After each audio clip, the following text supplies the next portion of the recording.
Hello, everyone. Welcome back to Let's Talk About Sleep, where we talk about sleep. If you like this channel, please click like. Please share it with your friends and family. And without further... one last thing. These videos are just for educational purposes only, especially this one and videos like this, which is where we're going to be answering questions. Okay, so I'm going to answer the questions from the last month, which would be September. And here we go. So, just as I usually do with these, I'm not going to say the full handle, or I'll try not to say the full handle. These are public comments, but I'll try to keep them less public. So probably we're going to do 2 videos, so this will be 1, and then the next one will be 2. So if you asked a question or comment in the last month or so, keep an eye out. I hope you're watching, and thank you for everybody who participated. Okay, so first question comes from Giuseppe, and his comment was to my idiopathic hypersomnia video, which was a month or 2 back. His is kind of long, so it's been 4 years since I was 15 that I have sleepiness. I can't do nothing. I used to do sports, going out with friends, etc. Today, doing something seems to be impossible. This is very, very common with disorders of sleepiness or fatigue.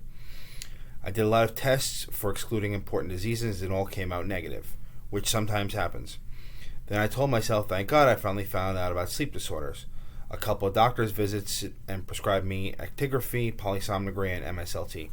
So actigraphy, that is basically it's kind of like a motion detector that people will wear, and it's like a wearable technology that we have now with like Apple Watches and whatnot that are purported to tell how deeply somebody's sleeping. So actigraphy is basically the first technology to be doing that. It's basically an accelerometer. So if you stop moving, it assumes you're asleep. If you start moving, it seems you're either in light sleep or awake. Okay, so they did that. They did a polysomnogram, which is an overnight sleep test, and an MSLT, which I made videos about that. That's a multiple sleep latency test. First 2 showed nothing, that I sleep 7 hours per night. MSLT came out negative. Okay, so basically saying that he doesn't have anything at that time. So they told me I was okay, and if there had been something, I would have slept more than 12 hours, and MSLT would have showed a sleep latency under 8 minutes on 2 occasions. Okay, so I think what he's talking about here is the fact that if somebody has a positive MSLT, if their NAP test shows that they have a condition, across all 5 naps, they will fall asleep pretty quickly. Less than 8 minutes is considered to be very sleepy. So I told them it could be idiopathic hypersomnia without long sleep time. Good thought, but they wouldn't hear me. Now what I'm asking myself is if this MSLT is not a good tool for diagnosed people with idiopathic hypersomnia with or without long sleep time, and the person with idiopathic hypersomnia without long sleep time has normal results, how can you diagnose IH without a long sleep time? Trust me when I say I can't do nothing. Yeah, so let me just take a step back for everybody who's watching here. So idiopathic hypersomnia, IH, these are people who are excessively sleepy but not narcolepsy. And it comes in really 2 forms, which I really didn't mention at last video, but there's with long sleep time and without long sleep time. So those without long sleep time can sleep, let's say, 8 hours a night or so, feel sleepy, exhausted. Those who have with long sleep time, they'll sleep 12 hours a night and feel exhausted. Ultimately, it comes down to the same thing, which is they're tired in the daytime. Now, an MSLT, which is that NAP test we talked about, that should show that you are objectively sleepy. Okay, so really what happens is if you have long sleep time or short sleep time, whatever happened on the NAP on the overnight test from the night before, regardless, the NAP test should show some sleepiness. Now, that's not to say that you don't have something going on here. It may not be IH. It may be simply fatigue. Okay, that's a possibility. So, fatigue is one of these things where, I've talked about this in previous videos. It's not that well understood.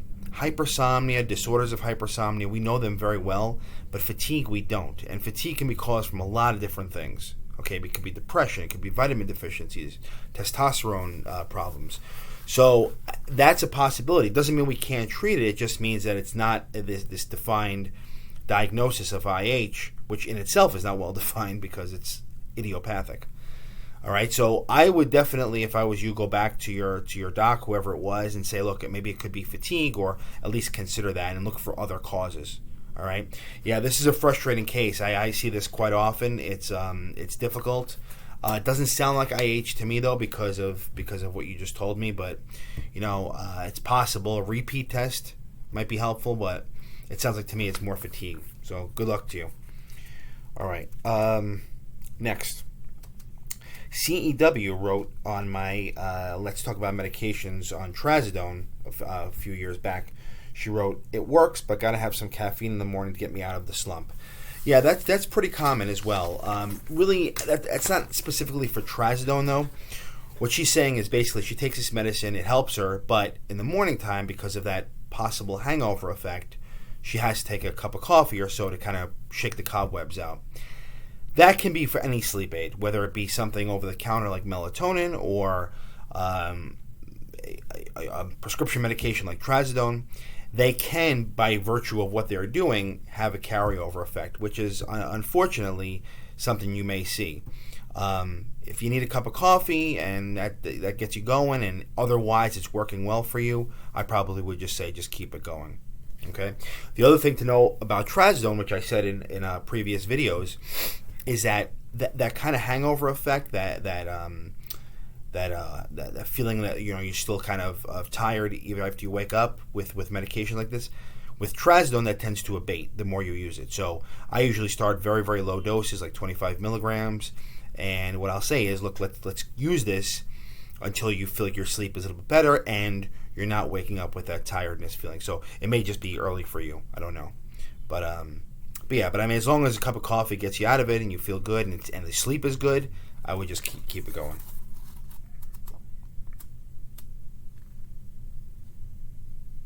Okay, so I'll do one more, and then the rest we'll save for video number 2. So Phil writes from a week ago, also on the same video, Trazodone is not for everyone, and apparently not for me. Absolutely true.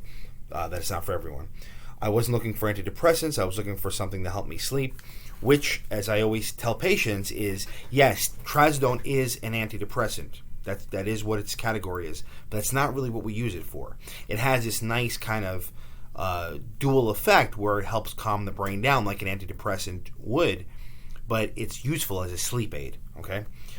I woke up twice in a nearly catatonic state. Sounds like almost similar to the last person, where I was fully awake and unable to make it to the bathroom for several hours. Well, that's severe. Trazodone is not known to do something like that, although it's possible. Again, any sleep aid really any medication can interact with somebody differently. So I haven't heard this specifically before, but it's not impossible. I thought I was going to have to call 911. I do drink, and that may be the issue, FYI. Yeah, I mean, if you combine really any sleep aid with alcohol, it's not a good combination. So that may be the residual effect of that.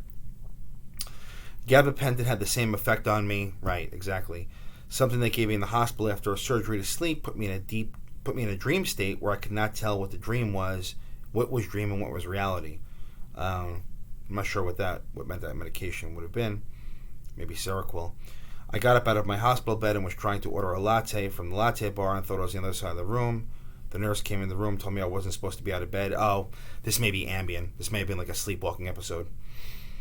I told her I wasn't supposed to have a lizard head. Yeah, so probably this was Ambien.